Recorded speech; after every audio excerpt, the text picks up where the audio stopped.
Trump se ha convertido en el primer presidente de Estados Unidos en pedir un Shabbat nacional. Esto está muy relacionado con lo que va a suceder en la tierra. Llegará el tiempo de la marca de la bestia. Todo este pseudo-cristianismo manifiesto que representa Trump podría ser parte del gran engaño. Se está suplicando a toda la población de Estados Unidos que siga una costumbre religiosa.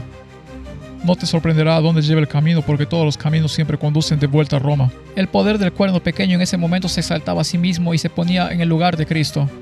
Intentar a lo largo del Antiguo Testamento, cuando gran parte del Nuevo Testamento son citas directas, empieza a mostrar por qué el protestantismo apóstata podría desviarse del camino. El pueblo de Dios en tiempos de Tiatira también está pasando por un tiempo en el que necesita paciencia y perseverancia. Y luego al final de los tiempos habrá un sistema de adoración mundial cuyo objetivo es que quebrantes los mandamientos. Así que la tribulación para nosotros al final será acortada, pero aún hay un gran tiempo de tribulación por venir. Esto es totalmente diferente de lo que comúnmente se conoce como la tribulación de 7 años. Gente quemada en la hoguera, piensas en los potros de tortura, la Inquisición, todas estas cosas. Estas son las profundidades de Satanás y eso se repetirá en esta tierra. Bienvenidos hermanos y hermanas a otro episodio de Truth Project. Me alegra estar acompañado como siempre por mis hermanos en Cristo, el hermano Andrew Bikishki y el hermano Kenneth Moore. Bienvenidos muchachos, es bueno verlos de nuevo. Es bueno estar aquí. Es bueno estar aquí.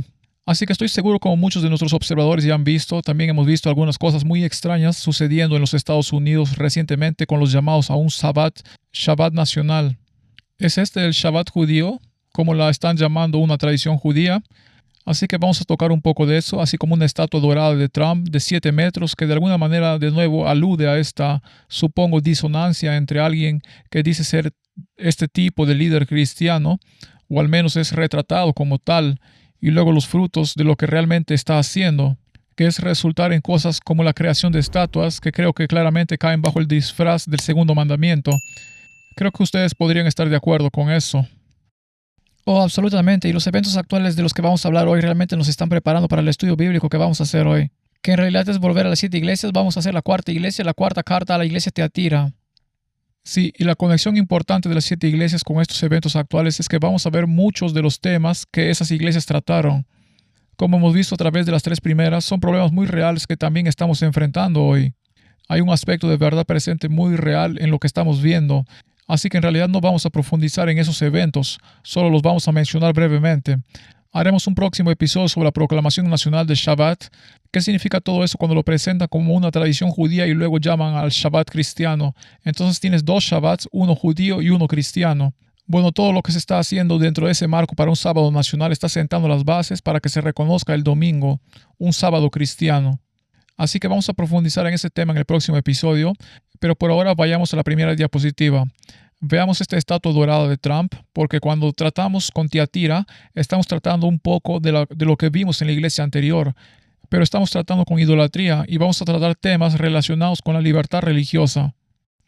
¿Podrías compartir un poco sobre cómo esas dos cosas destacan con Tiatira? Sí, bueno, cuando vimos las iglesias la última vez estábamos en Pérgamo y Pérgamo da un giro brusco.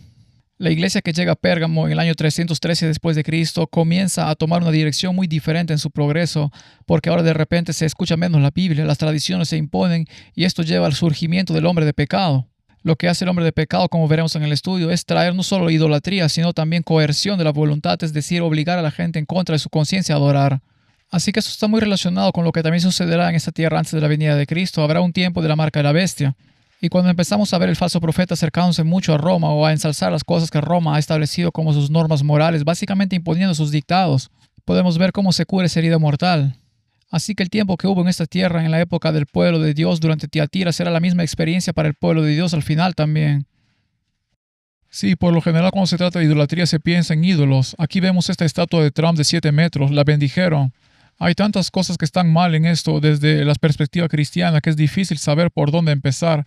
Pero la conclusión es que si vemos la mezcla de principios cristianos con principios estatales, con el presidente actuando como un imán para ambos lados, ver cosas como esta salta a la vista como idolatría y blasfemia, hasta el punto de que creo que debemos estar preparados para todo este pseudo-cristianismo manifiesto que representa Trump, que podría ser parte del engaño más que la verdadera dirección hacia donde se dirige el cristianismo. Y con esto quiero decir que lo que venga después de Trump, porque muy probablemente habrá vida después de Trump, puede que no parezca tan abiertamente terrible en su comprensión del cristianismo. Así que de esa manera se vuelve más tolerable. Si se expone la peor versión y luego se suaviza, la gente estará más de acuerdo con cosas que tal vez no aceptaban antes de que se presentara la versión extrema. Así que tenemos que mantener esa perspectiva cuando miramos estos eventos, que no se trata solo de esa especie de idolatría y estas imágenes doradas ante las que todos se inclinarán. Quiero decir, incluso hay evangélicos que pueden ver que algo anda mal con esto. Hay algo mal con el sionismo, hay algo mal con el nacionalismo cristiano. Así que, en mi opinión, podríamos estar lidiando con lo que viene después de esto, que es más bien un renacimiento religioso, un tipo de renacimiento de Augsburg, algo mucho más fuerte y aparentemente arraigado en menos extremismo y más en la Biblia. Y eso podría ser más dañino que bueno cuando todo termine. Pero esto, para mí, es otro paso hacia esta especie de difuminación de los límites entre la Iglesia y el Estado. Y es por eso que este estudio es tan importante para nosotros, porque hay una afirmación que va en esta línea: la apostasía nacional llevará a la ruina nacional. Y en este estudio que Andrew va a compartir con nosotros, creo que vamos a ver realmente a dónde va a llegar esta unión de Iglesia y Estado en el futuro. Cuando hablamos de Iglesia y Estado, tenemos que darnos cuenta de que estamos hablando del Estado como los reinos de este mundo. Y Cristo dice: mi reino no es de este mundo, y lo mismo ocurre con sus seguidores, así que debemos tener cuidado de no dejarnos arrastrar a un bando político, a un puesto político en el que sentarnos y apoyar a un bando sobre el otro. Y este es un peligro en el que podemos caer como cristianos. Así que cuando hablamos de los acontecimientos actuales y hablamos de Trump, hablamos de estas cosas, no somos anti-Trump, no somos anti-republicanos, tampoco somos ni demócratas, ni pro-Biden, ni nada más. Somos apolíticos, somos cristianos y esperamos la pronta venida de Jesús y el rápido cumplimiento de los acontecimientos que están ocurriendo en el mundo. Así que debemos apartarnos de la política y no involucrarnos tanto en ella. Espero que la gente entienda que esta no es una postura política que ninguno de nosotros esté adoptando. Simplemente estamos viendo cómo se cumple la profecía bíblica. Y la realidad es que Trump está en el centro de todo esto ahora mismo. Biden estuvo en el centro antes, Obama antes, Clinton antes que él, Bush antes que él. Y quien quiera que venga después, ya sea Vance o Gavin Newsom o quien sea, en ese momento informaremos sobre quién sea el principal catalizador para lograr la unificación de la Iglesia y el Estado, para traer la imagen de la bestia que se formará, la elevación de un falso sábado santo. Estas son cosas que realmente no nos importa tanto como los personajes, sino más bien la dirección que están tomando las cosas.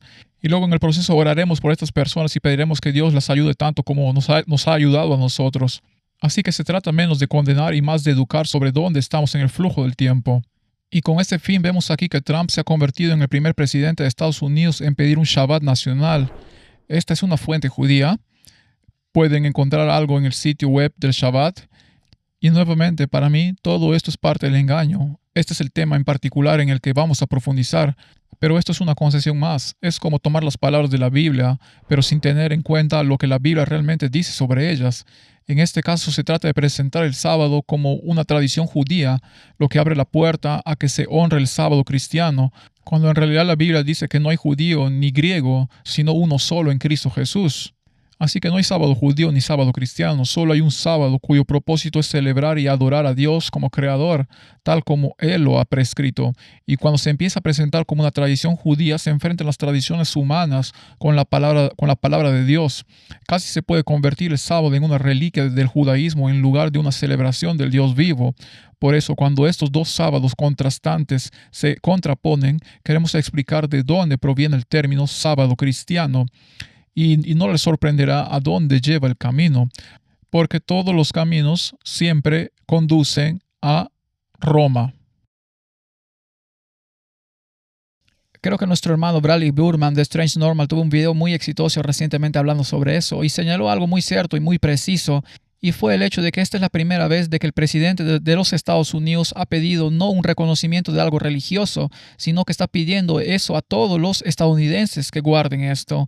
Y esto es significativo, que hizo un punto muy bueno en ese video, que también subrayamos, que este es un cambio increíble que ha tenido lugar donde ahora se le ruega a toda la población de Estados Unidos que básicamente siga una costumbre religiosa. Y así, mientras solo tocamos estos temas, ya que vamos a profundizar en ellos, realmente queremos usarlos para pintar una imagen más clara de cómo el mensaje y las lecciones de Tiatira se aplican a nosotros hoy. Y creo que probablemente sea bueno que avancemos en ese estudio, pero vamos a empezar con una palabra de oración. Padre Celestial, Señor, te agradecemos mucho la oportunidad de compartir la verdad con quienes estén dispuestos a escucharla en este tiempo. Padre, al realizar esta obra te pedimos que tu voz sea la que prevalezca y no la nuestra, y que el mensaje que compartimos sea claro y sencillo para que las personas puedan comprenderlo y encontrarle raíces. Señor, que oremos por las personas de las que hablamos, ya sean quienes te apoyan o quienes parecen estar en tu contra. Padre, sabemos que puedes obrar milagros en los corazones y las mentes. Incluso Nabucodonosor, rey de Babilonia, podría estar en el cielo gracias a la maravillosa obra que has realizado. Oramos por estas mismas personas que quizás estén trabajando en tu contra. Padre, te pedimos que unjas este estudio con tu Espíritu Santo para que todos lo reciban con alegría. Te damos gracias por esto en el nombre de Jesús. Amén. Hemos llegado a la cuarta iglesia de las 7 iglesias del libro de Apocalipsis. Y también quiero recordarles a todos que si desean tener una copia de todas las diapositivas que les mostraré hoy, pueden obtenerla en mi sitio web sanctuarydoorministry.com. En el enlace de recursos encontrarán las 7 iglesias, la iglesia de Tiatira, y cada diapositiva que compartiré con ustedes también está disponible para descargar en formato PDF. Así que pueden tener una copia para estudiarla o compartirla con alguien más.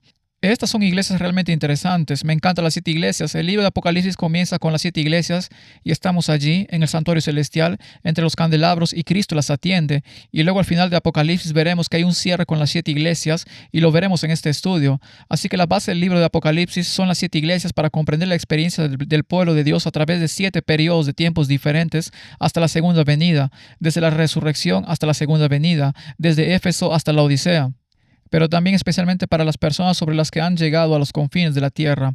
Aquellos en los últimos días mirarán a las 7 iglesias y encontrarán en ellas la verdad presente.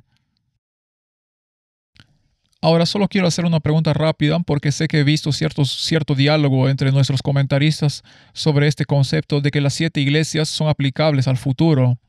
Otros, especialmente los católicos, preguntan ¿qué evidencia tendrías de que no fueron solo para los primeros cristianos? Bueno, lo veremos en el estudio, es tipología, es decir, básicamente si ves esto solo como algo para los primeros cristianos y no lo aplicas a los del fin, entonces básicamente deshace la tipología por completo, porque de eso se trata la Biblia. Como en los días de Noé, así será también la venida del Hijo del Hombre. Como en los días de Lot, así será la venida del Hijo del Hombre. Así que la Biblia nos enseña a través de la historia lo que nos depara para el futuro. Dios está trabajando con su pueblo para prepararlo para la segunda venida. Si miras la Biblia y observas el tema principal de lo que realmente trata la Biblia, hay más menciones de la segunda venida que de la primera venida. La Biblia nos está preparando para el fin, y Dios siempre cuida de su pueblo y les da todo lo posible. Él dice, he hecho todo por mi viña, ¿qué más puedo hacer? Así que la Biblia es el libro más contemporáneo que jamás podrías tener porque nunca pasa de moda. De hecho, solo se vuelve más relevante a medida que pasa el tiempo, porque cuanta más historia ha pasado, más nos ha enseñado Dios a través de la historia, repitiendo que no hay nada nuevo bajo el sol. Eso también está en Salomón, Eclesiastés. Hay muchísima evidencia en la Biblia de que debemos aprender del pasado y veremos cómo la historia se repite. Y cuando se repite, el patrón se repite, se amplía, crece y se expande. Así que eso es lo que yo diría también, que era relevante para la gente de la época en que se escribió. Es decir, existían la iglesia de Tiatira, la de Sardis y la de Éfeso. Todas estas iglesias existieron al mismo tiempo cuando se escribió este libro y todos estos concilios se celebraron para ellas. Pero se trata principalmente de observar la historia de la iglesia durante 2000 años, cuáles serán estos 7 periodos de tiempo distintos, y podemos ver esto en la historia, que exactamente lo que sucedió es lo que se suponía que debía suceder. Cuando estudias el libro de Daniel capítulo 7, ves los 1260 años, ves la profecía del Mesías, ves los 2300 días. Todo esto solo tiene sentido debido al historicismo, el hecho de que tenemos que encontrar lo que la Biblia decía, realmente aparece en el registro histórico. Entonces, cuando tenemos estas cosas que lo conectan, podemos ver que las 7 iglesias son por el pueblo de Dios a lo largo de los periodos de tiempo, pero especialmente para aquellos sobre los confines de la tierra, porque esta historia se repite. Creo que una vez más, mientras nos adentremos en el estudio, se aclarará. Sí, tiene sentido porque dice que lo que fue es lo que será. No hay nada nuevo bajo el sol. Y Juan ve a Jesús en el santuario celestial cuidando los candelabros. Todavía están encendidos hasta el día de hoy, lo que demuestra que a menos que el ministerio de Cristo terminara esa administración, que su espíritu esté con esta iglesia hoy, todavía tiene que estar presente. Absolutamente, así que todas estas cartas básicamente tienen los mismos 7 ingredientes. Tienen un saludo, una identificación, una condición, un problema, un consejo, una conclusión y una promesa. Y vamos a desglosar esta carta igual que las 3 anteriores en estas diferentes secciones. Leeremos esos versículos y luego desglosaremos esas secciones. Y en ese lado derecho verán en la diapositiva que esta es la antigua ruta postal en la antigua Asia Menor, que por supuesto ahora es el país moderno de Turquía. Y Pérgamo, que mencioné antes, ahí es donde la iglesia entró en el año 313 y luego la persecución religiosa llevó a que el pueblo de Dios dejara de ser asesinado y perseguido, y de repente la iglesia tomó una dirección ligeramente diferente porque Satanás cambió sus tácticas. Básicamente aceptó a la iglesia, la trajo y la convenció de transigir. Así que este camino desde Pérgamo conduce finalmente a la experiencia de la iglesia de Tiatira. Entonces Satanás cambió sus tácticas y esto tuvo un gran efecto. Ahora comencemos en el saludo e identificación del capítulo 2 del Apocalipsis, versículo 18. Y escribe al ángel de la iglesia en Tiatira, el Hijo de Dios, el que tiene ojos como llama de fuego y pies semejantes al de bronce bruñido. En cada una de estas cartas, al identificar al autor, él firma con su nombre al principio. Jesús siempre se describe a sí mismo, y esta descripción siempre es muy pertinente a las necesidades de la iglesia en ese momento, y es el tema central de la carta. Pero aquí, de entre todas las cartas, esta es la identificación más directa que Cristo da, firmando como autor. Dice, esto dice el Hijo de Dios. Eso es algo muy singular, firmarlo tan directamente como el Hijo de Dios. Y vamos a ver la razón por la que se identificó tan directamente aquí. Ahora hablemos de lo primero que debemos analizar. El nombre, Tiatira, significa básicamente sacrificio de contrición. Y lo que significa contrición está relacionado con la palabra desgaste. Es una reducción gradual en número o fuerza debido al estrés de una acción militar. Es una especie de molienda o desgaste gradual por fricción. Ese es su significado. De hecho, es un nombre relacionado con Esmirna, ya que también significa dulce aroma. Así que es un nombre muy interesante relacionado con Esmirna, pero también con la idea de que esta iglesia está siendo lentamente molida y desgastada y reducida en número o fuerza debido al estrés y la agitación constantes. Pero este proceso es en realidad como un sacrificio de dulce y fragante a Dios. Ahora, la razón por la que el Hijo de Dios se menciona explícitamente en la autoría de esta carta es porque fue durante esta época cuando el Papa de Roma adoptó el título de Vicarius Filii, que es el vicario del Hijo de Dios. Este es, por supuesto, el nombre latino que tenemos para él, que al descomponer el valor numérico romano de ese número resulta ser 666. Ahora, esta es solo una forma de demostrar cuál es el número de su nombre en Apocalipsis 13, pero este fue el periodo en el que este título se usó básicamente como vicario del Hijo de Dios. Nuevamente, este fue el periodo de la Gran Tribulación del 538 a 1798. Ahora, la razón por la que tengo ahí en la línea de tiempo hasta 1565 lo explicaremos en un momento. Para continuar desglosando la identificación de la firma del autor de esta carta, veamos las palabras ojos como llama de fuego y pies semejantes al bronce bruñido. Encontramos esas mismas frases al comienzo del Apocalipsis. En el capítulo 1, cuando lo vemos en la introducción entre los candelabros, versículos 14 y 15, su cabeza y sus cabellos eran blancos como lana blanca, como nieve, sus ojos como llama de fuego y sus pies semejante al bronce bruñido, refulgente como un horno, y su voz como estruendo de muchas aguas. Así que Él está llamando nuestra atención de nuevo al comienzo del Apocalipsis, donde vemos por primera vez a Jesús en el libro del Apocalipsis, en el santuario celestial, entre los candelabros. Así que nos está recordando en esta carta quién es el que camina entre los candelabros en estos tiempos oscuros. Ahora, la descripción de sus ojos. ¿Qué representan los ojos? Los ojos representan algo simbólicamente. Proverbios 17:24. En el rostro del entendido aparece la sabiduría, mas los ojos del necio vagan hasta el extremo de la tierra. Esto es paralelismo hebreo. La Biblia está escrita en este estilo poético y cuando entendemos la estructura poética de cómo está escrita, en realidad nos ayuda a entender el significado. Entonces, si miramos esta palabra aquí, sabiduría, y luego vemos los ojos, los he identificado en negrita y subrayado. Así que si los ves juntos y luego ves entendimiento y necio, están en cursiva. Entonces, esta frase poética es así. La idea de sabiduría es la idea A, está delante del que tiene B, entendimiento, pero la palabra pero ahora es una palabra de contraste. Si la estructura paralela hebrea realmente compara algo, sería como esto es, también esto es. Pero ahora esto es un constante, pero es lo opuesto. Entonces vemos, pero los ojos A del necio B están en los confines de la tierra. Ahora, entendimiento y necio son opuestos. Tener entendimiento es tener entendimiento. Ser un necio significa no entender. Así que la sabiduría y los ojos también son lo mismo. Son opuestos, pero la sabiduría y los ojos son lo mismo. sabiduría, entendimiento, pero los ojos de un necio están en los confines de la tierra, porque los ojos de un necio no tienen entendimiento, así que los ojos representan el entendimiento. Si echamos un vistazo a otro lugar donde encontramos los ojos básicamente identificados como un símbolo, lo vemos en Efesios 1, 17 y 18, para que el Dios de nuestro Señor Jesucristo, el Padre de gloria, os dé espíritu de sabiduría y de revelación en el conocimiento de Él, alumbrando los ojos de vuestro entendimiento, para que sepáis cuál es la esperanza que Él os ha llamado y cuáles son las riquezas de la gloria de su herencia en los santos. Así que los ojos representan la sabiduría. Entonces Cristo está afirmando con su nombre y está usando esta descripción de sí mismo para señalar la sabiduría. Ahora, cuando dice fuego, ojos como llamas de fuego, ¿qué representa el fuego en la Biblia?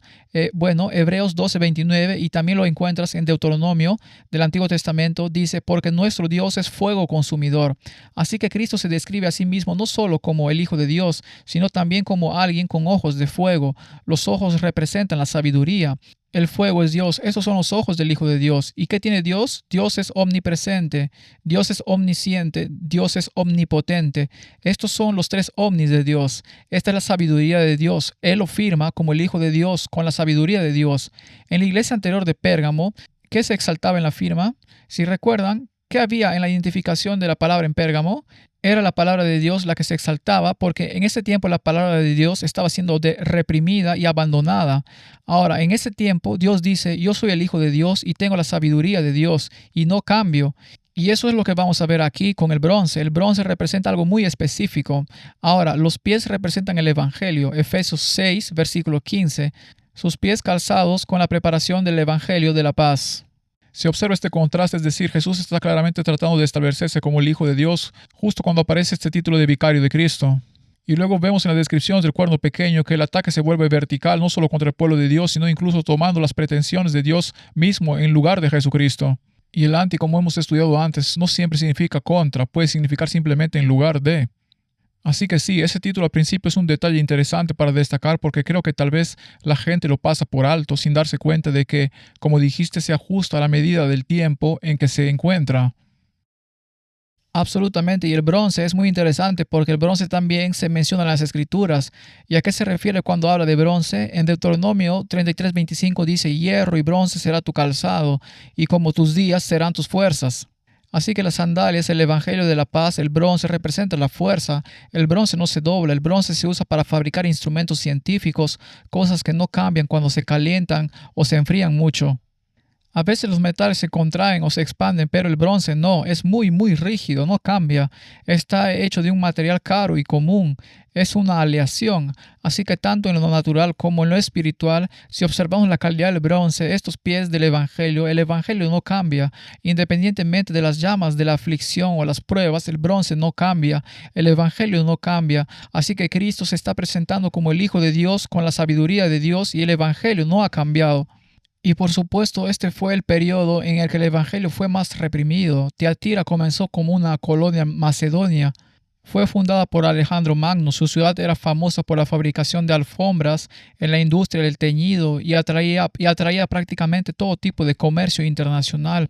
Estaba gobernada por sindicatos, siendo los dos más poderosos los de los tintoreros y los caldereros. Así que ya en el contexto histórico de la antigua Tiatira estaba el hecho de que trabajaban con bronce, eran caldereros, e incluso hoy en día si vas a Turquía moderna, este es el lugar donde buscarás una alfombra. Probablemente irás a la ciudad turca moderna de Akashar porque allí todavía se venden alfombras. Ahora, el nombre de Tiatira también aparece en el Nuevo Testamento en el libro de los Hechos, Hechos 16, versículo 14. Hay una mujer llamada Lidia, vendedora de púrpura de la ciudad de Tiatira, que adoraba a Dios. Así que Dios tenía un pueblo fiel en ese tiempo. Entonces la mujer es una iglesia, ¿verdad? Esta es una mujer fiel que adora a Dios. Además vende púrpura. ¿Qué representa el púrpura? Representa la realeza. Jueces 8:26, y las vestiduras púrpuras que llevaban los reyes de Madián en Juan 19:2. Los soldados le pusieron una corona de espinas a Cristo y lo vistieron con una túnica púrpura, símbolo de la realeza. Se burlaban de él. El poder del cuerno pequeño se exaltaba y se atribuía el lugar de Cristo. Por lo tanto, el énfasis en la introducción radica en la divinidad de Cristo frente a la autoridad humana. El púrpura era muy específico de Tiatira y del comercio de tintes y alfombras, ya que era un color muy difícil de obtener. Básicamente solo se conseguía mediante mariscos. Y adivinen qué, Tiatira no estaba cerca del océano, no estaba cerca del mar, así que se hizo famoso porque desarrollaron otro método para obtener tinte púrpura utilizando la raíz de la rubia.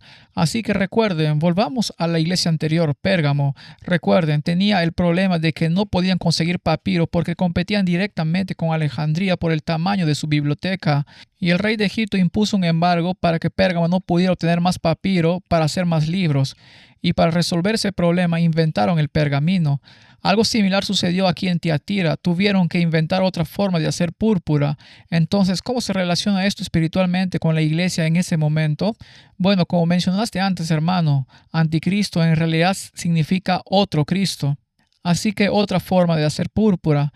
Esto es quiero decir, hay tantos detalles cuando estudias esas iglesias y cómo históricamente lo que estaba sucediendo en ese momento. Incluso solo la Biblia menciona a un vendedor de púrpura y cómo eso específicamente era algo muy único de la ciudad de Tiatira, que de hecho desarrolló esta nueva forma de hacerlo. Y en cierto sentido representa la realeza, que representa la divinidad, y básicamente es una falsificación de la divinidad. Increíble. Es increíble, así que esa es solo la introducción, así que esa es solo la firma. Hablemos ahora de la condición de la iglesia. En Apocalipsis 2:19 Cristo dice: yo conozco tus obras y amor y fe y servicio y tu paciencia, y que tus obras postreras son más que las primeras. Trabajaron durante los tiempos más oscuros de la iglesia en este punto, porque estos fueron los 1260 años. Ahora, ¿cuántas veces crees?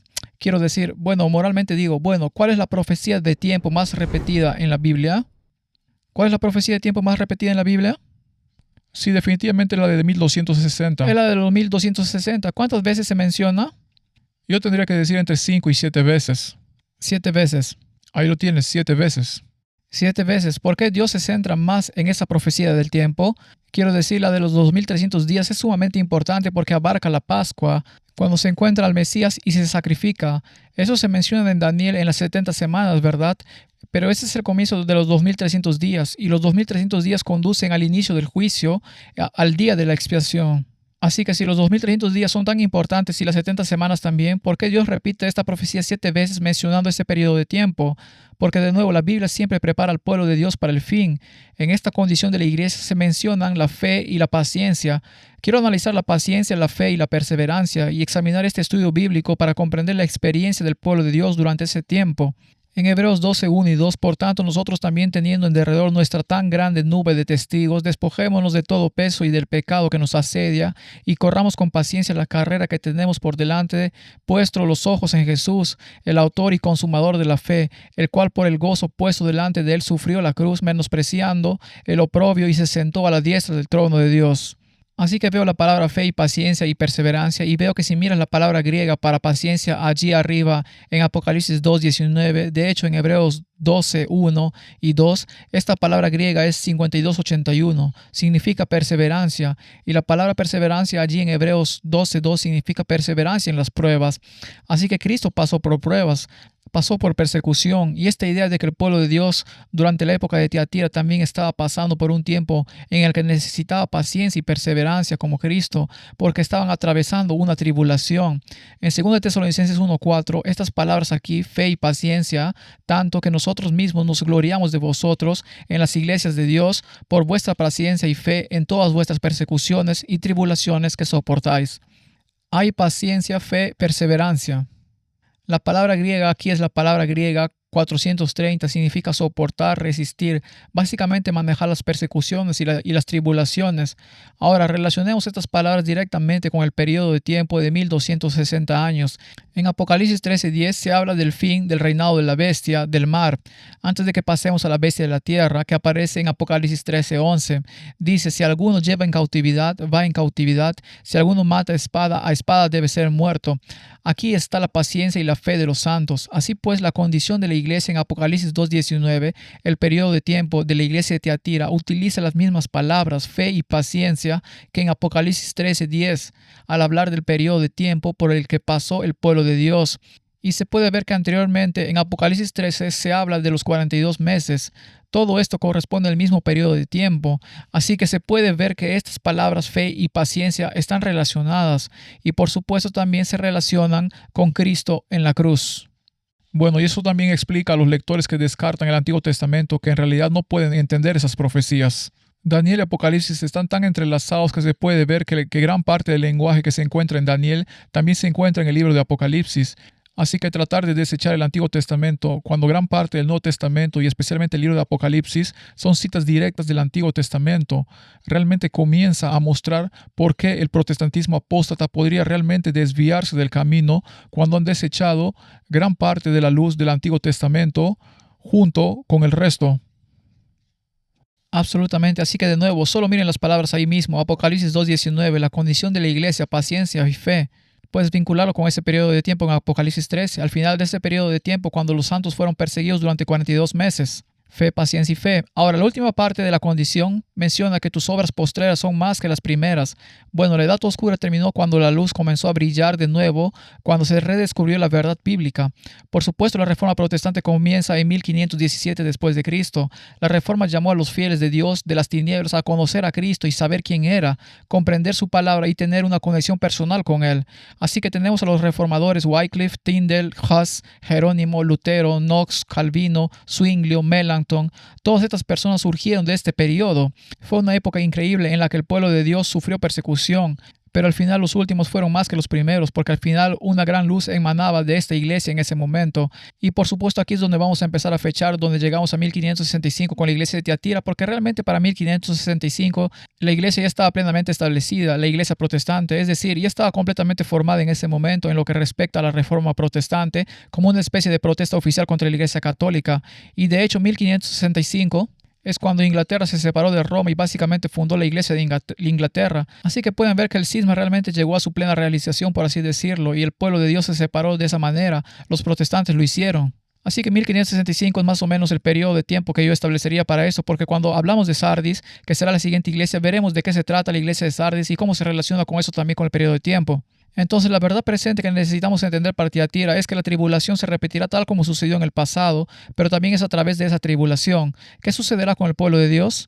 Habrá un tiempo de gran luz. La obra final será más grande que la primera al final, cuando la luz vuelva a fluir sobre esta tierra.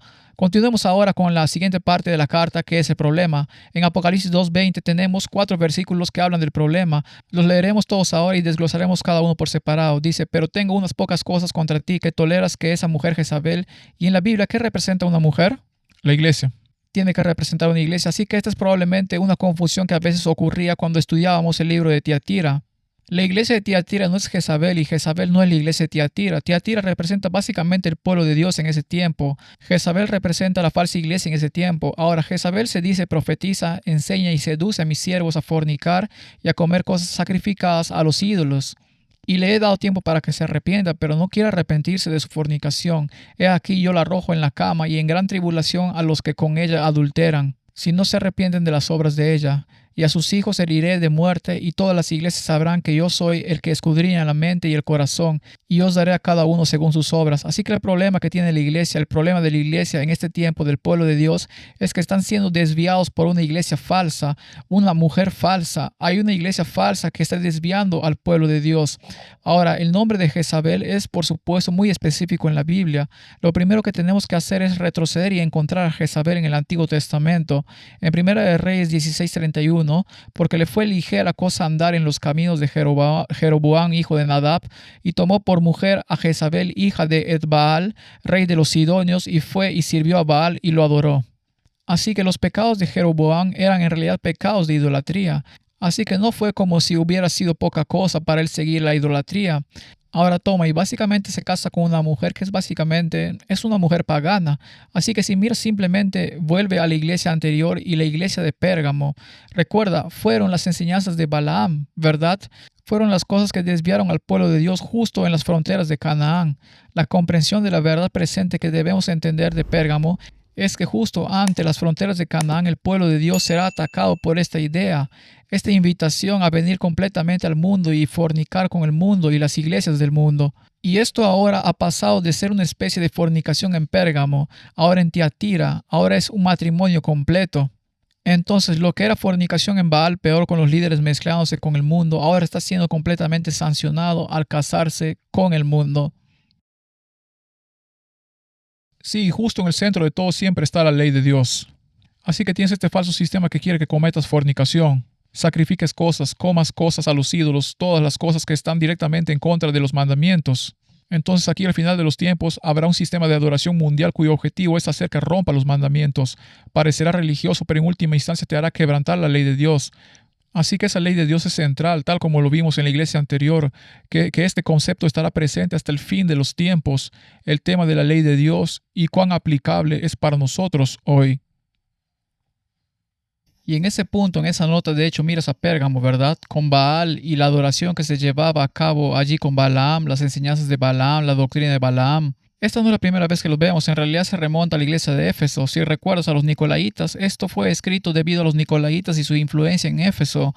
En Hechos 15:29, que os abstengáis de lo sacrificado a ídolos y de sangre, de ahogado y fornicación, de las cuales cosas si os guardaréis, bien haréis, pasadlo bien. Así que, de hecho, el consejo de entonces a Éfeso fue el mismo consejo que se le está dando al pueblo de Dios a lo largo del tiempo. Entonces, lo que comenzó con lo que los nicolaitas enseñaban, que estaba bien hacer las cosas según la carne, porque en realidad lo que se salvaba era el espíritu. Podías hacer lo que quisieras en esta vida, la ley básicamente una gracia barata y que la ley había sido abolida. Eso es en resumen lo que eran los nicolaitas, es gnosticismo, ¿verdad? Y a partir de ahí viene la gran persecución. Y luego, por supuesto, el problema con la iglesia de Esmirna. Esmirna era una buena iglesia, pero había quienes decían ser judíos y no lo eran. Había quienes decían ser fieles, pero aún así arrojaban el incienso al fuego y decían Roma Dea. Roma Dea. Juraban lealtad a Roma, pero luego seguían fingiendo ser cristianos. De eso hablaba la carta a Esmirna. Y llegas a Balaam y Pérgamo, y ahora todo ha alcanzado su máximo esplendor durante Tiatira. Ahora tienes a Jezabel, una iglesia falsa, básicamente dirigiendo las dos. Así que hay una base que necesitamos conocer primero para poder avanzar. Necesitamos comprender la promesa del Antiguo Testamento sobre la fidelidad frente a la idolatría. En el libro de Levíticos capítulo 26 versículo 1 al 4 dice: No haréis para vosotros ídolos ni escultura, ni os levantaréis estatua, ni pondréis en vuestra tierra piedra pintada para inclinaros a ella, porque yo soy Jehová vuestro Dios. ¿Cómo firmó Cristo en esta carta? Porque yo soy el Hijo de Dios. Sí, y obviamente Levítico 26 se pronuncia en contra de esta estatua dorada que acabamos de ver en el campo de golf de Trump. 100% sí, guardad mis días de reposo y tened en reverencia mi santuario. Yo Jehová, si anduviereis en mis decretos y guardareis mis mandamientos y los pusiereis por obra, dice ahora en el versículo 4, yo daré vuestra lluvia en su tiempo y la tierra rendirá sus productos y el árbol del campo dará su fruto. Así que sí importa a quién sirves y a quién adoras. Dios es muy claro aquí, no adoréis ídolos. Y la idolatría es poner cualquier cosa en el lugar de Dios. Exacto, no tiene que ser algo tan evidente como una estatua, puede ser cualquier cosa. Como dijiste, en lugar de hacer la voluntad de Dios o andar en sus estatutos o guardar sus mandamientos. Así que es como darte el marco por el cual se supone que debemos andar. Si no lo haces, entonces estás siguiendo el sistema, lo sepas o no, porque estás andando en contra del método prescrito por Dios. Así que puedes ver que la promesa aquí realmente es que si eres fiel a Dios, ¿qué va a enviar? Va a enviar la lluvia. Así que en lo natural, así en lo espiritual, la lluvia representa al Espíritu Santo. Así que vamos a volver a esto, pero queremos ver esto ahora mismo, que hay una conexión entre la idolatría y una sequía, nada de lluvia. Pero también necesitamos establecer otra cosa y necesitamos hablar ahora del siguiente versículo en el problema de Apocalipsis 2:21. El segundo versículo en el problema para Tiatira dice: y le he dado tiempo para que se arrepienta, pero no quiere arrepentirse de su fornicación. La palabra aquí es la palabra griega 55:50. Es la misma palabra que encontramos en Apocalipsis 10:6. Y el ángel que vi en pie sobre el mar y sobre la tierra levantó su mano y juró por el que vive por los siglos de los siglos, que creó el cielo y las cosas que están en él, y la tierra y las cosas que están en ella, y el mar y las cosas que están en él, que el tiempo no sería más. La palabra tiempo es la misma palabra, ambas significan lo mismo, espacio o intervalo de tiempo. Ahora, cuando estudiamos esto en el pasado, en una de nuestras presentaciones, hicimos la purificación del santuario. Hablamos de lo que sucedió en el gran chasco y de que Dios, en el libro de Apocalipsis capítulo 10, habló de ese tiempo del gran chasco y de que el pueblo de Dios pasaría por ese periodo, pero luego profetizarían de nuevo al final, en el versículo 11. Entonces, cuando el tiempo ya no será más en la Biblia, cuando Dios nos da espacios o intervalos de tiempo, ¿cómo lo llamamos? Sí, tiempo profético. Quiero decir, cuando los 2300 días llegaron a su fin, el tiempo ya no fue más. El tiempo profético había terminado. Ahora, hay eventos que aún están por ocurrir, pero en lo que respecta al tiempo profético, todas las profecías de tiempo han llegado a su fin. Ya no queda ninguna profecía de tiempo. Entonces, cuando vemos tiempo aquí, Él está diciendo, le he dado tiempo. Le he dado un periodo de tiempo para arrepentirse. Bien, ahora relacionemos esto con Jezabel, porque el tiempo de Jezabel también es el mismo que el tiempo de Elías, ¿verdad? Jezabel y Elías son contemporáneos. En Santiago 5:17, Elías era hombre sujeto a pasiones semejantes a las nuestras y oró fervientemente para que no lloviese, y no llovió sobre la tierra por 3 años y 6 meses. Mira, hay tiempo, hay otra palabra. Puedes ver que se refiere a un periodo de 3 años y 6 meses. Bien, sabemos que durante este tiempo hubo literalmente 3 años y 6 meses en los que no llovió en Israel. Y dice que Elías oró fervientemente para que no lloviera. ¿Qué promesa bíblica crees que Elías estaba citando, diciendo, Señor, por favor has dicho esto, por favor hazlo? Sí, es muy interesante. Levítico 26, porque si vas a reclamar una promesa, esa sería la de la sequía. Porque la tierra está llena de idolatría. Prometiste que nos enviarías lluvia. Así que si no somos fieles, Señor, no envíes lluvia. Oró para que no lloviera durante 3 años y medio y no sucedió. Y el paralelismo temporal con los 1260, los 3 años y medio. Así que estamos viendo que hay paralelismos entre estas profecías y estas historias. Absolutamente, así que vamos al paralelismo en el que sé que estás pensando, que es Daniel 7:25. Esto está hablando del cuerno pequeño que gobernará durante 1260 años y hablará palabras contra el Altísimo y a los santos del Altísimo. Este es el periodo de tiempo de la iglesia de Tiatira, y quebrantará y pensará en cambiar los tiempos y la ley, y serán entregados en su mano hasta tiempos y la mitad de un tiempo. Así que este es el mismo periodo de tiempo y contexto en el que se hace referencia a Jezabel en la cuarta iglesia, la carta a la cuarta iglesia. El mismo periodo de tiempo. Ahora, este periodo de tiempo nuevamente, uno de estos otros lugares donde lo encontramos es en Apocalipsis 11:2, pero el patio que está fuera del templo déjalo aparte y no lo midas, porque ha sido entregado a los gentiles, y ellos hollarán la ciudad santa 42 meses. Ese es el mismo periodo de tiempo que se ve en Apocalipsis 13. Así que estos son algunos de los 7 lugares donde se mencionan los 1260 en la Biblia. Entonces 42 meses. Entonces cuando el tribunal está siendo medido, está siendo examinado, está siendo medido, Dios está diciendo, no estoy juzgando esto todavía porque este tiempo aún no ha llegado. Pero habrá un periodo de tiempo para que esta cosa se arrepienta. Serán 1260 años y luego el periodo de tiempo llegará a su fin. En 1798, ¿qué fue lo que pasó? Se dio la herida mortal. Se dio la herida mortal. Ella tuvo su tiempo para arrepentirse. Así que es muy interesante que todo esto esté tan ligado al Antiguo Testamento y a Jezabel. Esa es por supuesto la razón por la que Cristo está usando a Jezabel como ejemplo de esta iglesia infiel, esta iglesia que está desviando al pueblo de Dios. Sí, y por eso les pido encarecidamente a nuestros hermanos y hermanas en las iglesias que enseñan que el Antiguo Testamento es solo para los judíos, que reconsideren seriamente que están viendo una y otra vez el Antiguo Testamento. Incluso las propias palabras de Jesús citando el Antiguo Testamento y su relevancia. No puedo enfatizar lo suficiente la importancia del Antiguo Testamento, que es tan importante como el Nuevo.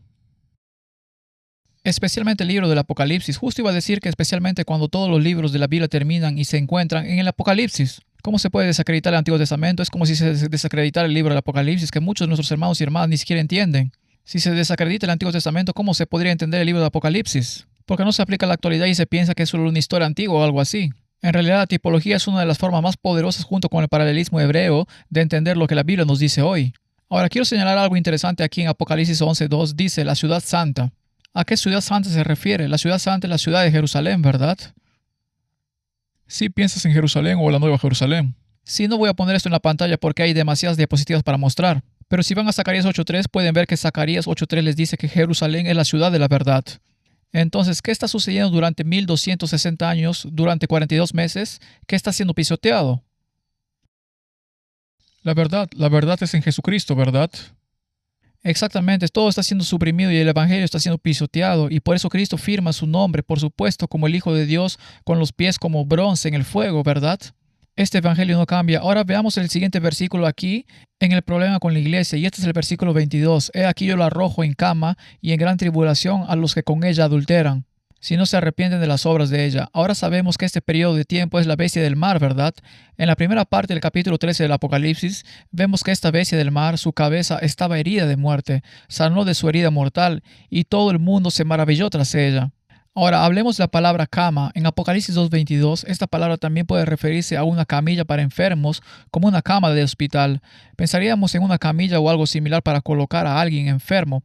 Específicamente en los hospitales hay camas destinadas a personas que no se sienten bien. Se pueden ajustar fácilmente o adaptar para procedimientos y demás.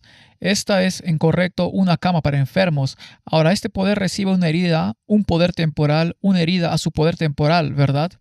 Pero no muere del todo porque la mujer es la iglesia. Ahora, la institución eclesiástica continuó, ¿no? Aunque el Papa perdió su poder, en realidad no desmanteló la estructura religiosa de la iglesia, simplemente perdió el control de la espada temporal.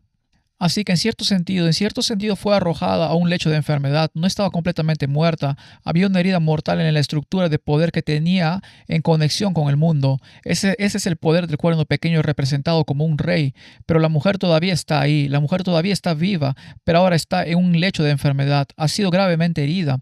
Ahora, hemos alineado muy bien a Jezabel con el cuerno pequeño, esas cosas están bastante alineadas, y hablemos ahora de la gran tribulación, porque dice que aquellos que cometen ese adulterio, que ella va a ser arrojada a un lecho de enfermedad, y aquellos que cometen adulterio con ella van a entrar en una gran tribulación, a menos que se arrepientan de sus obras. Ahora, la gran tribulación, en realidad hay dos de las que hablar y se repite en Mateo 24, 21 y 22, porque habrá entonces gran tribulación, cual no la ha habido desde el principio del mundo hasta ahora ni la habrá. Y si aquellos días no fuesen acortados, nadie sería salvo, mas por causa de los escogidos aquellos días serán acortados. Ahora, la persecución terminó efectivamente en 1773, los 1260 años. El periodo de tiempo para eso no fue enteramente persecución. Nuevamente, para el año 1773, la persecución había terminado efectivamente en ese momento. Así que la tribulación para nosotros al final será acortada en justicia, pero todavía hay un gran tiempo de tribulación por venir. Ahora, Tiatira es una carta para nosotros hoy. Necesitamos hablar de eso. Y solo quiero agregar rápidamente que la gran tribulación de la que estamos hablando no es lo mismo que una tribulación de 7 años como dicen los evangélicos. Sé que hay algunos que ven esto y entonces dicen, oh, gran tribulación. Muchos de ellos están condicionados a escuchar esa palabra tribulación hoy en día y piensan que nos referimos a un periodo de tiempo de 7 años. No nos referimos a un periodo de tiempo de 7 años. Reconocemos que definitivamente hay un tiempo de angustia y un tiempo de angustia de Jacob. Así que hay un pequeño tiempo de angustia y un gran tiempo de angustia que son tribulaciones. Hay grandes tribulaciones. Pero esto es totalmente diferente de lo que comúnmente se conoce como la tribulación de 7 años, que ambos rechazamos categóricamente. Bueno, si no hay versículos bíblicos, no hay ningún estudio bíblico que pueda vincular 7 años con la tribulación. De hecho, no hay conexiones intermedias, no hay nada bíblico que ponga esas dos cosas juntas. Ahora, de lo que estoy hablando aquí es de la tribulación que también tuvo lugar durante los 1260 años, porque cuando esta herida mortal sea sanada, porque dice allí en Apocalipsis 13:3, dice, esta herida mortal va a ser sanada. Entonces, la experiencia del pueblo de Dios durante la época de Tiatira se repetirá en la historia cuando esta herida mortal sea sanada. Sí. Así que hay un elemento futuro en esto para nosotros. Ahora, de lo que quería hablar a continuación era de Daniel 12:1, porque también habla de ese tiempo de gran tribulación, un tiempo de angustia. En aquel tiempo se levantará Miguel, el gran príncipe que está de parte de los hijos de tu pueblo, y será de angustia cual nunca fue desde que hubo gente hasta entonces. ¿Ven? Es muy similar a lo que Cristo dijo en Mateo 24, ¿verdad? Pero en aquel tiempo será libertado tu pueblo, todos los que se hallen escritos en el libro. Así que el tipo se repetirá y se ampliará. Lo que sucedió durante la Edad Media, durante los 1260 años, se repetirá al final de los tiempos, cuando la herida mortal sea sanada. Y por eso lo que sucede aquí en Apocalipsis 2:22, al hablar del problema de la iglesia, se refiere a algo que aún está por venir. Creo que quienes creen en un rapto pretribulacional necesitan comprender la historia del pueblo de Dios a lo largo del tiempo. Porque si piensan que serán arrebatados antes de que ocurran todas estas cosas malas, se están exponiendo a un evento que podría cambiar su fe. Muchos seguidores de Cristo a lo largo del tiempo, desde los profetas hasta los apóstoles, los reformadores y los que estuvieron al final, bebieron de la misma copa que Él y no fueron arrebatados para que el resto del mundo lidiara con las cosas malas. Por eso es importante tener una buena base en la palabra, porque sin ella podrían creer que serán arrebatados, y si algo así comienza a suceder, alguien podría perder la fe en el proceso. Así que con suerte esto les ayudará al menos a empezar a entender que no hay rapto, pero que aún pueden confiar en que Dios los guiará a través de esta gran tribulación, tal como lo hizo con los reformadores. E incluso aquellos que fueron asesinados, sus testimonios mostrarán en el cielo cuánto los sostuvo Dios a través de esas pruebas. Amén. Así que continuemos con la parte del problema de la carta para Tiatira en el versículo 23. Dice, y a sus hijos heriré de muerte, y todas las iglesias sabrán que yo soy el que escudriña la mente y el corazón, y os daré a cada uno según vuestras obras. Entonces, cuando comenzamos a hablar de lo que está sucediendo con esta iglesia aquí, cuando dice sus hijos, se refiere a Jezabel. Esta es una iglesia. Cuando dice hijos, es la descendencia de este sistema falso. Ahí está la madre y sus hijas, y se habla de que todos ellos serán heridos de muerte. ¿Ha sucedido esto realmente? ¿Sucedió esto en aquel entonces? No, esto es futuro. Esto todavía es futuro, así que sabemos que en Apocalipsis 19:20 dice la bestia, y sabemos que esta es la bestia del mar, fue llevada y con ella el falso profeta. Este es el falso profeta que aparece en la segunda mitad de Apocalipsis 13, así que se puede decir que este es el protestantismo apóstata. Esto podría decirse como los hijos de Jezabel que hicieron milagros delante de él con los que los engañó, que recibieron la marca de la bestia y que adoraron su imagen. Y estos dos fueron arrojados vivos a un lago de fuego que arde con azufre. Y un lago de fuego que arde con azufre trae ¿qué? El lago que arde con fuego y azufre en Apocalipsis 21:8, que es la segunda muerte, heriré a sus hijos de muerte. Así que lo que se dice en Apocalipsis 2:23 todavía es futuro para nosotros porque esta iglesia va a regresar. Este sistema de Jezabel va a recibir la sanación de su herida mortal y va a reinar de nuevo. Habrá otro tiempo de tribulación en esta tierra como nunca antes se había visto. Ahora, lo interesante de proyectar esto hacia un futuro que aún no ha llegado, cuando se habla de Jezabel y Tiatira, es que al llegar a la última parte dice, yo soy el que escudriña la mente y el corazón y os daré a cada uno según vuestras obras. Ese es el juicio. Yo Jehová que escudriño en la mente, que pruebo el corazón para dar a cada uno según su camino, según el fruto de sus obras. Vemos que Apocalipsis 2:23 cita Jeremías 17:10. Así que Cristo no solo mira un libro de registro en el cielo, sino que también mira los corazones de su pueblo. Y sabemos que el juicio tiene lugar antes de la segunda venida en Apocalipsis 22:12. Dice, he aquí yo vengo pronto y mi galardón conmigo para recompensar a cada uno según sea su obra. Así que la verdad presente que necesitamos entender de esta iglesia es que habrá un juicio cuando nuestro carácter será pesado en la balanza y luego vendrá la segunda venida. Y esta experiencia para el pueblo de Dios se repetirá en esta tierra cuando esta iglesia Jezabel vuelva a gobernar, y la experiencia de la iglesia en Tiatira también será la experiencia del pueblo de Dios nuevamente durante el tiempo de la iglesia de la Odisea. Y el verdadero pueblo de Dios estará predicando un mensaje de arrepentimiento y juicio venidero junto con la segunda venida. Estas son cosas que son como marcadores de camino que todo cristiano debería usar. Si tu iglesia no está cumpliendo con los requisitos, no es una condena contra la buena gente que conoces allí cada domingo. Es más bien exactamente lo que dice Efesios: luchamos contra principados y potestades, contra huestes espirituales de maldad. Pero es nuestro trabajo seguir lo que dice la palabra de Dios. Y si no siguen estos criterios, entonces realmente tienes que preguntarte, ¿estoy en el lugar correcto? Sí, va a ser una iglesia, va a ser un pueblo, la verdadera iglesia, el verdadero pueblo de Dios. No va a estar predicando solo un mensaje de perdón, van a estar predicando un mensaje de perdón que incluye la salvación a través de la santificación. Sí. Sí, este es el problema. Las iglesias fueron advertidas comenzando con Éfeso, los Nicolaitas, ¿verdad? Llegas a Esmirna, aquellos que dicen ser judíos pero no lo son, dicen ser buenos cristianos, pero en realidad no viven como tales. Llegas a Pérgamo y ahora están siguiendo las enseñanzas de Balaam y ahora están siguiendo a Jezabel y a Tiatira. Entonces el corazón es lo que tiene que cambiar y Dios está buscando la verdadera obediencia del corazón a través del amor. Y Dios les está ofreciendo eso. Él dice, estas cosas sucederán a menos que se arrepientan, a menos que se aparten. Así que incluso en el caso de Jezabel dijo, le di tiempo. te voy a dar estos castigos a menos que hagas esto. Así que Dios todavía está tratando de llegar a toda la gente. Salgan de ella, pueblo mío. Todavía está tratando de llegar a toda la gente en las iglesias caídas de hoy, tal como trató de llegar a Jezabel y a los profetas de Baal. Está tratando de llegar a todos, pero no podemos ignorar esas advertencias y decir, oye, todos estamos unidos en el amor de Jesús, y luego desechar el hecho de que hay un juicio, que hay un proceso por el que pasamos en la santificación, la confesión y el arrepentimiento. Todo esto es parte del caminar cristiano. Y cuando tratamos de tener esfuerzos de unificación como los que estamos viendo hoy, que es, oye, puede que no estemos de acuerdo con todo, pero estamos de acuerdo en esta cosa. Estas son todas las cosas que Dios dice, sepárense de estas cosas. La doctrina de los nicolaitas: si quieren tener unidad conmigo sin mi ley, entonces no pueden tener unidad conmigo. Y así es como nos encontramos hoy, teniendo que tomar decisiones como individuos, decisiones que a menudo se toman frente a la tradición, frente a lo que nos enseñaron en nuestras familias.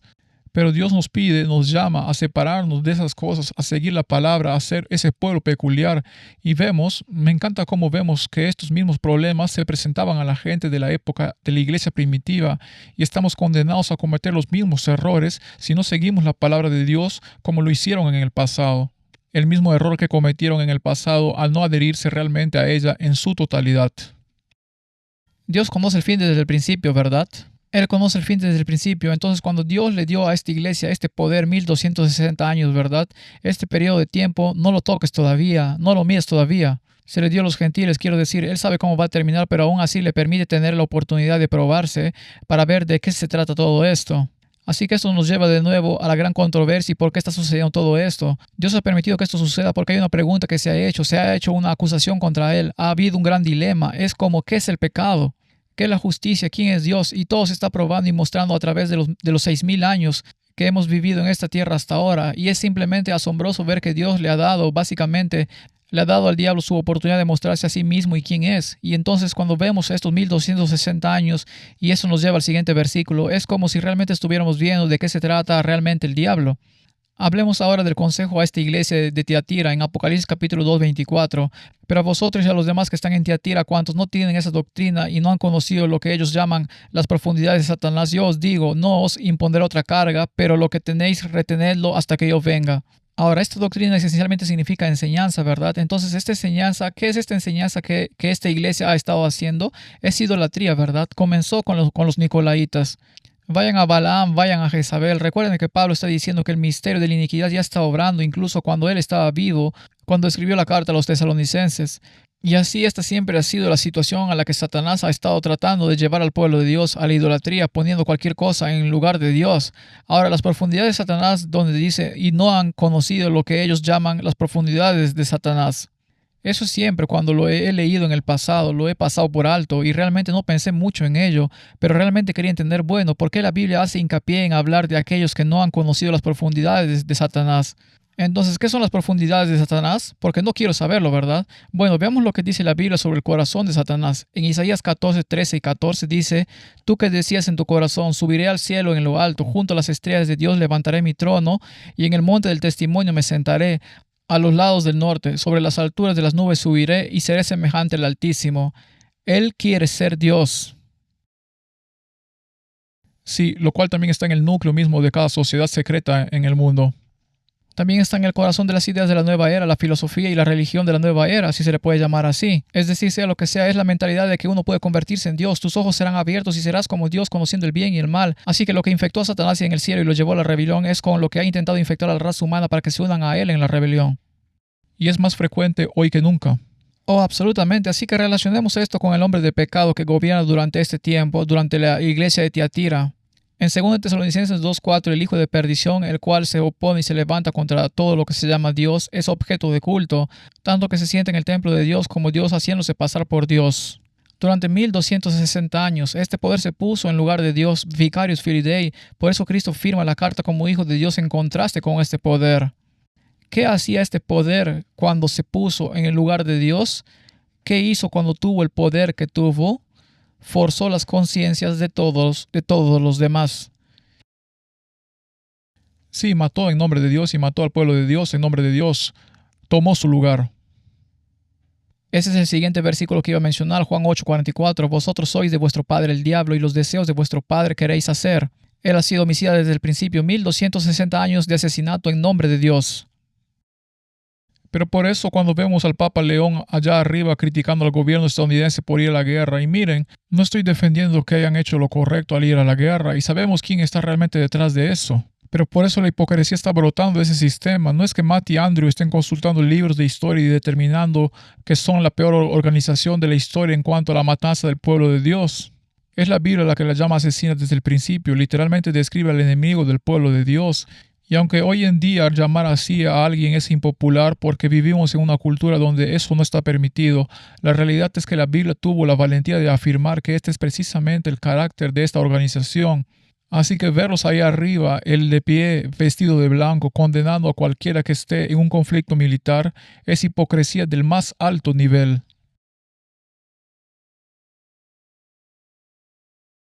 Dios, con todo su poder omnipotente, omnipresente, omnisciente, todo eso, hay algo que simplemente no hace. No cruza la línea de forzar tu conciencia, no fuerza tu voluntad. Y esta es la profundidad de Satanás. La profundidad de Satanás es forzar la conciencia, y esto es lo que cuando se le da el poder, cuando se le da el tiempo en esta tierra, ¿cuál es la culminación de lo que está haciendo aquí abajo? Durante 1260 años a este sistema se le dio su periodo de tiempo, el espacio de su tiempo para arrepentirse. Y lo que hizo en ese tiempo, lo que hizo esta iglesia en ese tiempo, fue forzar la conciencia de los hombres. Y ahora miren la iglesia evangélica, las iglesias protestantes están encontrando justificación moral para imponer principios cristianos, ahora frente a la batalla que tienen con este tipo de mentalidad atea islámica que está dando vueltas por el mundo. Estábamos hablando de eso fuera de cámaras antes de venir aquí. Y así es como se ve en realidad. Sí, recientemente estaba haciendo los 7 sellos en una de las iglesias a las que estaba viajando y hablamos de los 1260 años porque estamos hablando del 4º sello. Y las cifras que salen de los que fueron asesinados durante ese tiempo, estamos hablando como conservador alrededor de 40 millones de personas que murieron en ese tiempo. Y piensas en la hoguera, la gente quemada en la hoguera, piensas en los potros de tortura, la Inquisición, todas estas cosas. Estas son las profundidades de Satanás. Todo esto era para forzar la voluntad con respecto a la adoración y la verdad. Quiero decir, estas son las profundidades de Satanás, y esto es de nuevo, se repetirá en esta tierra. Esa es la imagen, por eso las hijas no están lejos de la madre. Incluso si no toman el culto mariano o el bautismo infantil, las indulgencias, ni siquiera necesitan esas cosas. Solo necesitas el mismo espíritu que la madre, que es la fuerza. Necesitas un falso día santo, necesitas esencialmente una comprensión errónea del estado de los muertos. Y esas 3 cosas es todo lo que necesitas para hacer el poder que termina creando la imagen y también devolviendo el poder hasta la primera bestia, lo que significa que esas mismas cosas que acabas de citar como medios para obligar a la conciencia, bien podrían hacerse de nuevo en forma moderna. Y esta vez no será solo el papado por sí solo, también surgirá de las iglesias protestantes, desafortunadamente. Y unirá al mundo entero, ¿verdad? Reunirá a todos los ejércitos de los reyes de la tierra para esta gran batalla, ¿verdad? Entonces, en el resto del consejo aquí, cuando veo las profundidades de Satanás y entiendo los 1260, entiendo la imposición de la voluntad y todo lo que acabamos de hablar, que Cristo, lo siguiente que dice, no voy a poner nada más sobre vosotros. No voy a poner ninguna otra carga sobre vosotros, pero retén lo que tienes, reténganlo hasta que yo venga. Lo que significa que él también tiene el control allí, por cierto. Él tiene el control, porque de lo contrario Satanás pondría más y más y más carga. Como en la historia de Job hay un límite, Dios permite todas estas cosas. Dios permite un límite, exacto. Lo que digo es que Dios no irá más allá de lo que pueda soportar. Y eso es lo que me llevó a 1 Corintios 10, 13 y 14.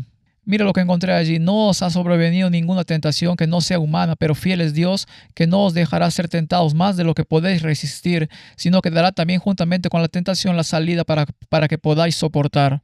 Así que eso me hace pensar en ninguna otra carga. No voy a ir más allá de lo que pueda soportar. Y luego la siguiente línea dice, por tanto, amados míos, huid ¿de qué? Idolatría. La idolatría, ¿no ese es el tema de Tiatira y el problema de la iglesia con Jezabel? Y lo que vemos incluso hoy se infiltra en las iglesias de diversas formas y maneras. El conocimiento de las escrituras se ha perdido para mucha gente. Ciertamente se perdió durante la Edad Media y por supuesto hubo una luz gloriosa que brilló en la Reforma. Y llegamos a 1844 y a través de ese gran chasco se encontró una gran luz en el santuario celestial. Y Dios es tan paciente con nosotros como la luz mientras se nos restaura el conocimiento. Pero durante todo este tiempo, ya sea desde el comienzo de la Reforma Protestante, pasando por el gran chasco o entrando en el periodo en el que nos encontramos ahora, justo antes de la marca de la bestia, siempre es la misma decisión. ¿Vamos a elegir servir al hombre o a elegir a Dios? Vamos a elegir su palabra o a la tradición del hombre. Esto es con lo que la iglesia de Tiatira está lidiando. La elección entre adorar a Dios o al hombre. Y la verdad actual para nosotros es la marca de la bestia. Sí, absolutamente. Es decir, justo cuando comenzamos este episodio del sábado judío versus el sábado cristiano. Estas son dos cosas que se les presentan como opciones. Una es sagrada, la otra es profana, pero la sagrada se está reduciendo a una reliquia del pasado. Y en su lugar está este sábado cristiano, que en el próximo episodio profundizaremos en el origen de ese término, y es algo que vimos antes, pero es tan tangible y relevante para lo que estamos enfrentando hoy. Es decir, la repercusión de esta lección en lo que está sucediendo en el mundo es increíblemente oportuna. Así que sí, estoy muy agradecido de que estén repasando estas cosas. Bueno, ahora pasemos a la promesa, pasemos a la hermosa promesa. Y cada una de estas promesas siempre promete lo mismo a cada iglesia. Es una promesa de vida eterna.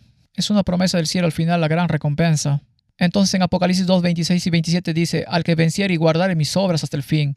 Eso es interesante, dice obras. Es interesante, no somos salvos por obras, pero la salvación cambia tu corazón. Y cuando la verdad reclama el homenaje de tu voluntad, tu vida cambia. Sí, muéstrame tu fe y te mostraré mis obras. Algo así. Lo sé, bueno, dices que eres cristiano. Bueno, entonces también deberías caminar como Cristo. Así que pensé que era interesante señalarlo. Al que venciere y guardare mis obras hasta el fin, yo le daré la autoridad sobre las naciones y las regirá con vara de hierro y serán quebrantadas como vaso de alfarero, como yo también la he recibido de mi Padre y le daré la estrella de la mañana. Ahora hay algo que ha cambiado aquí en el orden de las cartas. Esos estudios bíblicos están un poco dispersos en los episodios que estamos publicando. Pero para aquellos que han estado prestando atención, hay un cambio de orden aquí en las cartas. La promesa solía estar después del cierre, ahora la promesa viene antes del cierre. El cambio de orden aquí, de ahora en adelante, una de las mejores promesas en todas las cartas es esta aquí. Porque no es solo una promesa, de nuevo, a la iglesia que pasó por este periodo de tiempo desde el 538, ¿verdad? Y a la Reforma Protestante hasta que terminó la persecución. Esto es en realidad para nosotros especialmente porque este periodo se va a repetir en la historia de esta tierra, ¿verdad? Este poder va a regresar.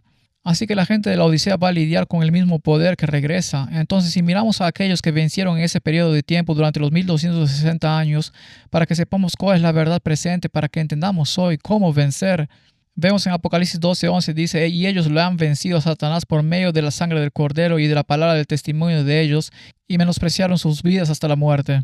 Así que esa tendrá que ser la misma experiencia que tengamos en esos últimos días, que tendremos que no amar nuestras vidas hasta la muerte. Ellos no amaron sus vidas hasta la muerte, tendremos que estar dispuestos a dar nuestras vidas por la verdad. Ahora, cuando dicen que lo vencieron por la sangre del Cordero, ¿qué significa? ¿Es literalmente solo el líquido biológico del que estamos hablando?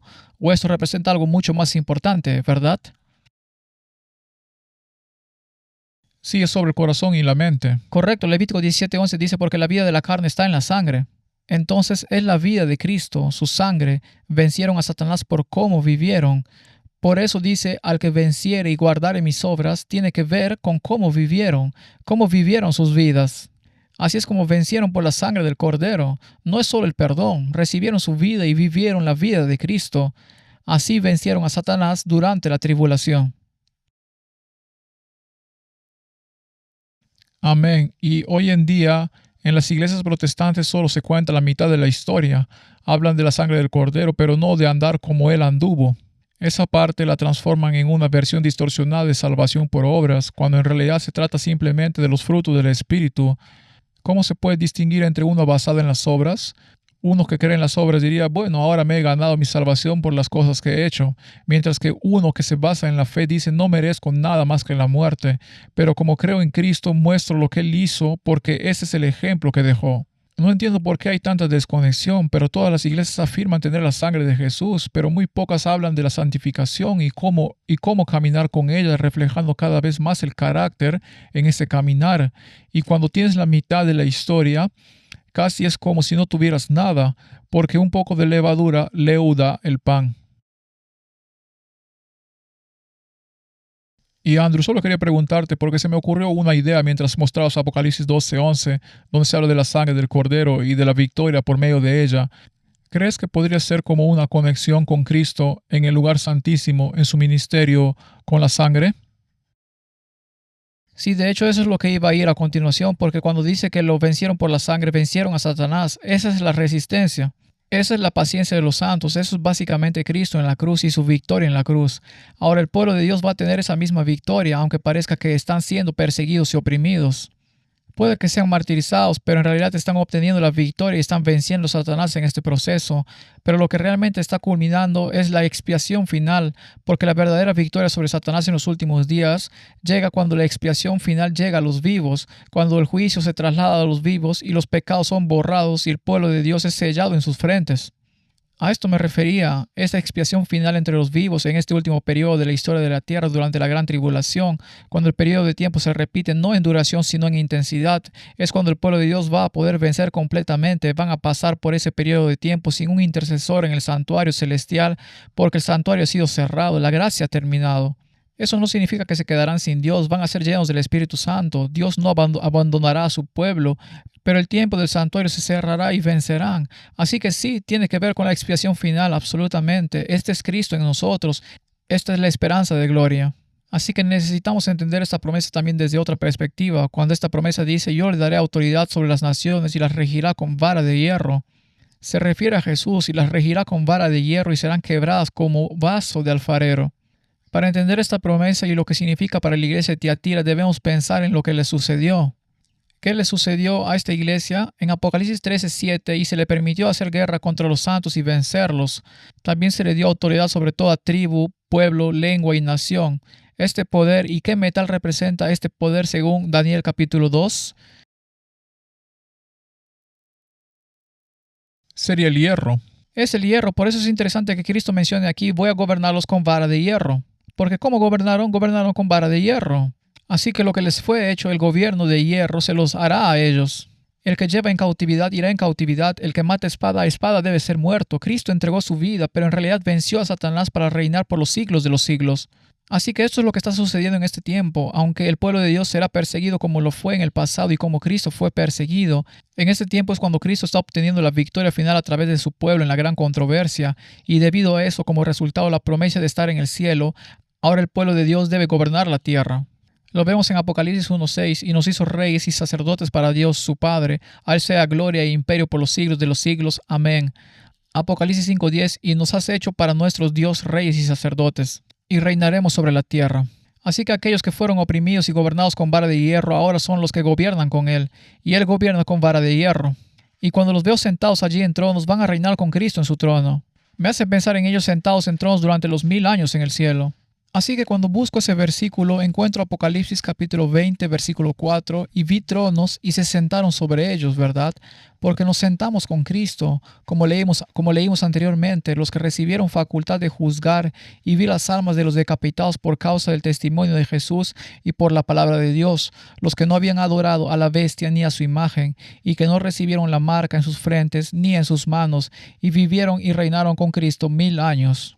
Así que la verdad presente que debemos entender es que pasaremos por una gran tribulación como la iglesia de Tiatira, pero también saldremos adelante. Y esta es también nuestra promesa, que nos sentaremos con Cristo en los lugares celestiales. Y ahí específicamente, cuando habla de reinar con Cristo, habla de aquellos que pasan por la gran tribulación al final con la marca de la bestia. Ahora, las palabras, la vara, la palabra, así que vimos el elemento de hierro aquí. Pero la vara, hay un par de versículos que hablan de la vara y vamos a vincularla con los vasos de cerámica. En Salmos 125:3, porque no reposará la vara de la impiedad sobre la heredad de los justos, no sea que extiendan los justos sus manos a la iniquidad, no reposará sobre la persecución, no durará para siempre. Ahora, si agrego vara, ahora a un vaso de alfarero, Salmos 2:9, los quebrantarás refiriéndose a Dios contra los paganos. En contexto con vara de hierro, Dios va a quebrantar a los paganos con una vara de hierro. Nuevamente, Apocalipsis 2:27 cita el Antiguo Testamento, como vasijas de alfarero los desmenuzarás. Esto también se expone en el libro de Jeremías, en Jeremías 19:4 y 5, porque me dejaron y enajenaron este lugar y ofrecieron en él incienso a dioses ajenos. ¿No era ese un problema en la iglesia de Tiatira? Sí. Quemar incienso a otros dioses, los cuales no habían conocido ellos, ni sus padres. Eso también ¿no suena también un poco a Daniel 11? Sí, así es, y encaja perfectamente con el papado porque han introducido el culto a los santos y a María. Y tienes todos estos dioses que ni siquiera estaban en la mesa para los primeros padres de la iglesia. Sí, entonces ni los reyes de Judá y llenaron este lugar de sangre de inocentes. ¿No es eso también lo que sucedió durante la persecución de la gran tribulación de los 1260 años? Absolutamente. ¿Y no va a volver a suceder? Absolutamente. Y edificaron lugares altos a Baal para quemar con fuego a sus hijos en holocaustos al mismo Baal. Cosa que no les mandé ni hablé ni me vino al pensamiento. Pero ¿qué hará Dios con ellos al final? Serán quemados en el lago de fuego, que es la segunda muerte. Ahora, teniendo este contexto que ya hemos establecido aquí en el capítulo 19 de Jeremías, pasemos al versículo 11, y les dirás, así ha dicho Jehová de los ejércitos, así quebrantaré a este pueblo y a esta ciudad. Pienso en Apocalipsis 17-18, la gran ciudad que gobierna sobre los reyes de la tierra, como quien quiebra una vasija de barro que no se puede restaurar más. Y en Tofet se enterrarán porque no habrá otro lugar para enterrar. Quebrantaré a este pueblo y a esta ciudad como quien quiebra una vasija de barro que no se puede restaurar más. Y en Tofet se enterrarán porque no habrá otro lugar para enterrar. ¿No se habla en Apocalipsis al final de que los cuerpos serán esparcidos por toda la faz de la tierra en Apocalipsis 19? Porque todos estarán muertos, es decir, como si toda la tierra se convirtiera en el abismo. Se convierte en un cementerio, es el pozo para los 1000 años, ¿verdad? Así que veo todo esto, la Biblia siempre está hablando.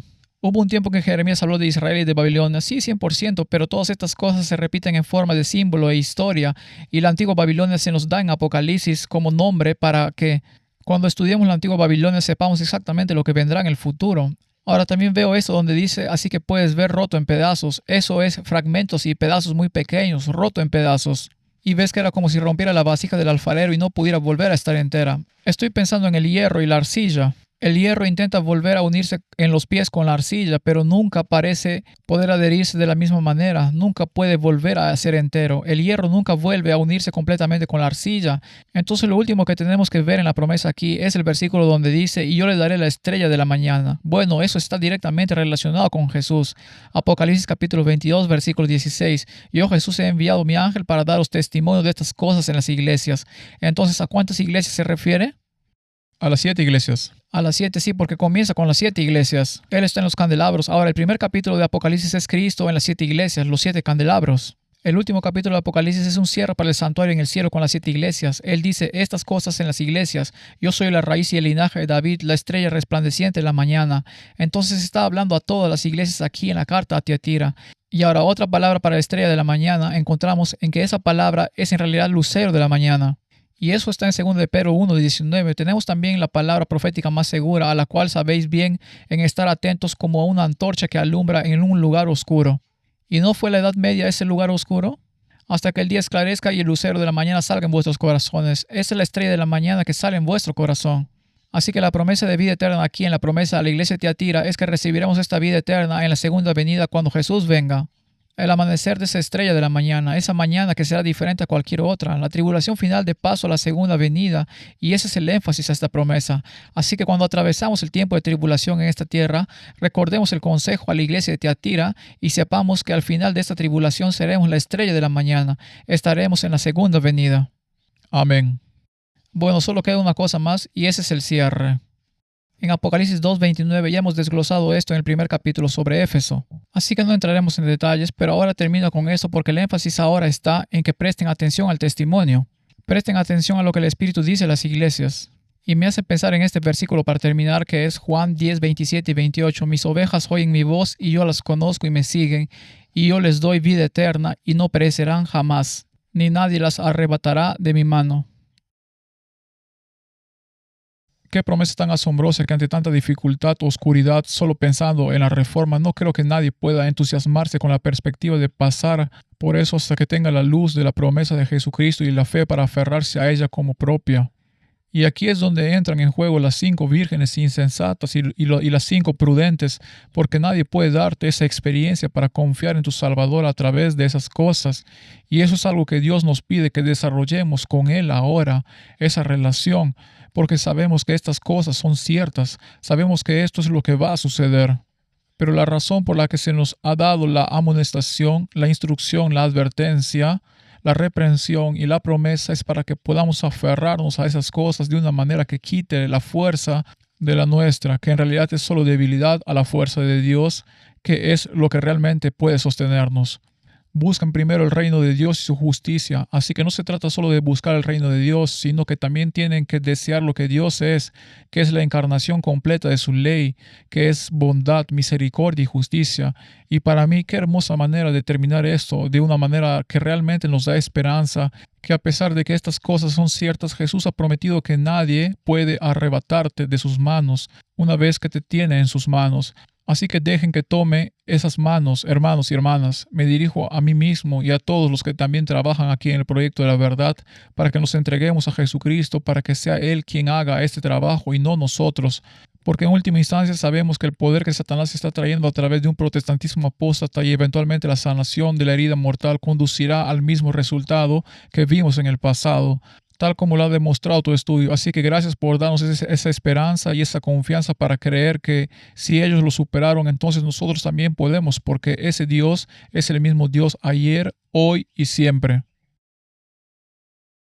Y solo quiero traer una cosa más sobre cómo las cosas realmente no han cambiado. La iglesia de Tiatira ha desaparecido y tenemos Sardis y Filadelfia y ahora estamos en la Odisea, pero estamos aprendiendo de todas estas iglesias. Una cosa que realmente podemos aprender es que porque este poder de Jezabel entra en un lecho de enfermedad por un tiempo y su herida mortal es sanada, esto regresa. Pero de la misma manera la reforma protestante sigue vigente porque surgió de este periodo oscuro donde la luz volvió a brillar. Y esa luz seguirá brillando hasta el final, aunque atravesemos otro periodo de prueba, tormento y persecución.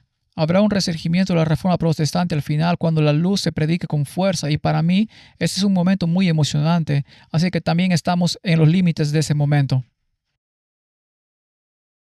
Bueno, pidamos la bendición del Señor para que podamos ser parte de ese movimiento. Hermano Kenneth, ¿podías terminar con una oración por nosotros?